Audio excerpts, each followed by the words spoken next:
Pelaksanaan vaksinasi anak usia 6 hingga 11 tahun digelar pemerintah Kota Ambon di 28 titik.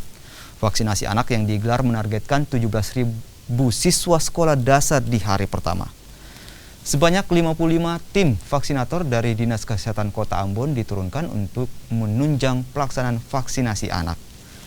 Vaksinasi akan dilakukan bertahap selama 3 hari, mulai 11 hingga 13 Januari 2022, dengan jumlah peserta 31.384 siswa.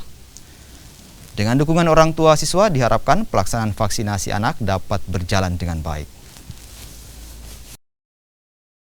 Laksanakan karena satu-satunya kabupaten kota di Maluku yang sudah diizinkan untuk bisa melaksanakan vaksinasi untuk anak-anak itu hanya Kota Ambon.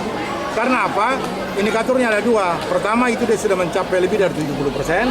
Nah, kita sudah 93% kita sekarang. Sedangkan indikator yang kedua itu lansia, lebih dari 60%. Ya, kita sudah lebih lagi dari itu, sudah mendekati 70%. Yang kedua, sebelum pelaksanaan kegiatan ini, lalu diawali dengan sosialisasi kepada seluruh orang tua dari anak-anak usia 6 sampai dengan 11 tahun.